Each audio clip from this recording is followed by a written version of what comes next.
Hi there, my name is Melissa Swink. I'm a time management and delegation consultant and the founder and CEO of Melissa Swink & Co., where my team of virtual assistants provide administrative and marketing support for business owners and help them get things done. Today I am celebrating 10 years of entrepreneurship, and I'd like to share my journey with you, but through the lens of 10 lessons that I've learned along the way, in hopes that you'll be able to take some of these and apply them to your own business as well. So without further ado, let's dive in. Lesson number 1, opportunities always show up at the right time. So it was March of 2012, and I resigned from my logistics and operations position at a corporate company here in our area. And all I knew was that I wanted more time freedom and I wanted more variety in my work. So I was 26 years old at the time, didn't really have a solid plan of what was going to be next for me, but I did save up a little bit of money and decide to quit my job and pursue other opportunities that came along the way. And the first week that I found myself unemployed, I went to a luncheon and sat next to a consultant who we struck up a conversation, and by the end of that conversation, he had determined that I could help him with some of the projects that he was working on. So that was the way that I landed my very first gig as an independent, if you will, my first week out of the corporate job.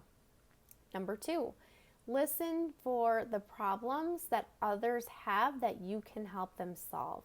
So when I was doing consulting work with this gentleman, I was working with business owners who ultimately knew what they wanted to be doing or what they should be doing, but there just weren't enough hours in the day to do it, and they couldn't necessarily justify hiring an employee to do it. So through that time, I also was introduced to the concept of a virtual assistant, and I knew it was the solution to the challenges that so many of these business owners were facing. Lesson number 3, there's magic in building your network. So once I decided that I was going to be launching a virtual assistant business alongside doing the consulting work, I attended a young professionals event at our local Chamber of Commerce, and I met the owner of a co-working space here in our area, and I got involved. And that was a great way for me to meet solo entrepreneurs and business owners who needed some extra help. So that was a very quick way for me to get my business up and running. Number 4, don't put all your eggs in one basket.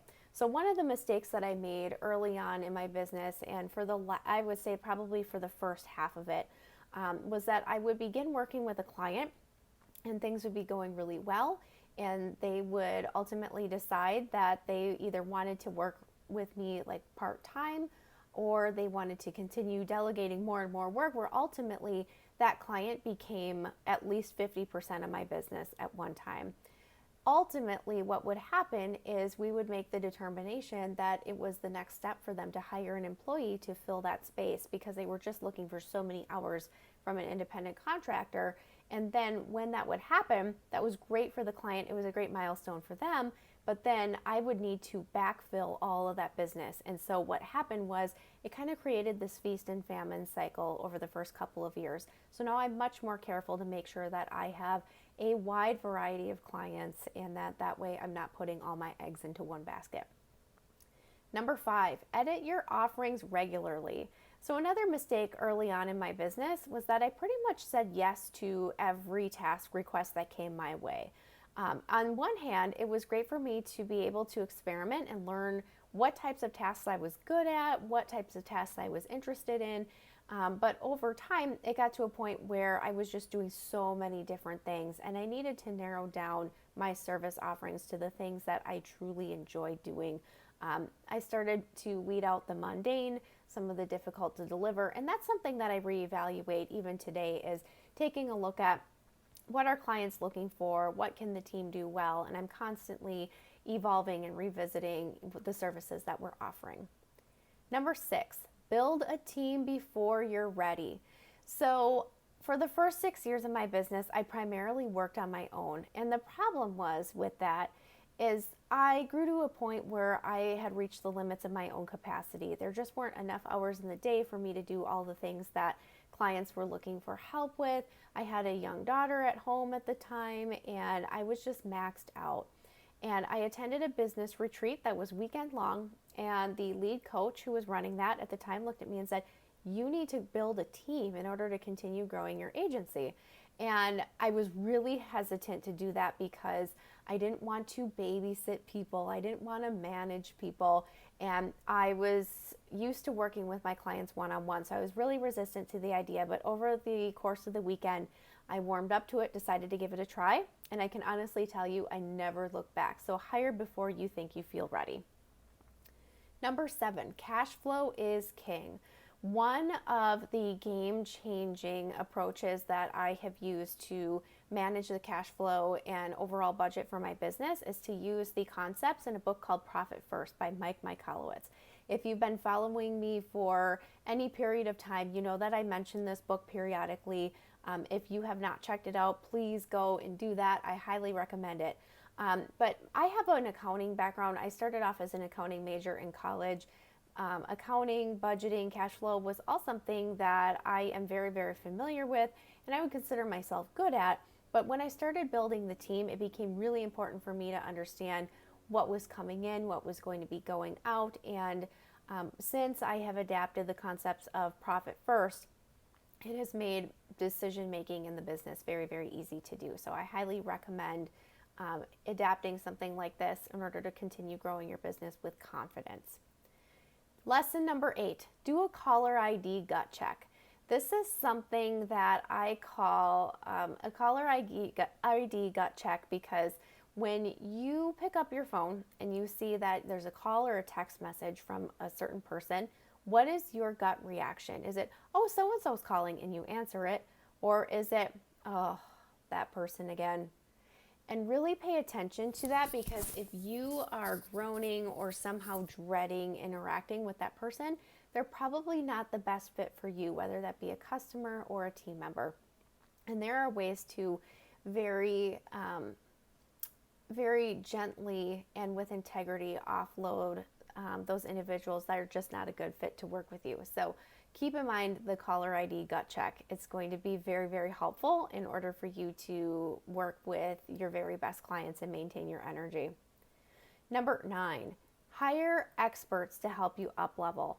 So one of the things that I learned, and I wish I had done sooner, was to hire coaches and mentors who were at a place that I wanted to be at in my business in order to help me grow. It's kind of like having an answer book right there.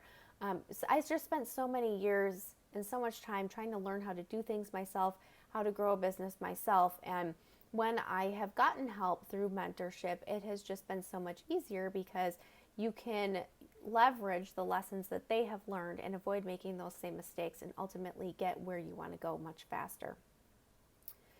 Lesson number 10, begin with the end in mind. And this is something that I'm kind of working through right now in the business, is designing the business to be able to run without you. One of the things that I'm working on right now specifically in that regard is getting a senior VA up and running to help me manage all the team members and client accounts and projects. I'm also looking at getting some help later on this year with sales and outreach activities, things like accounting. Those are primarily my roles in the business right now, but I also want to be able to have my business running like its own living and breathing thing that is not dependent on me in any way, shape, or form to continue running. Now, I run my business full time. I have pretty much since the very beginning. There have been a few times where I've had to scale back on hours, but generally speaking, I've been fully committed to the business full time the entire time of its existence, and I don't plan on changing that. But when I say that it can run without me, it's just a whole nother way that we can up level and have the business running like a well-oiled machine, so that if I do want to, say, take a vacation or something like that, I know that the business is in good hands and it can continue running without me for a period of time.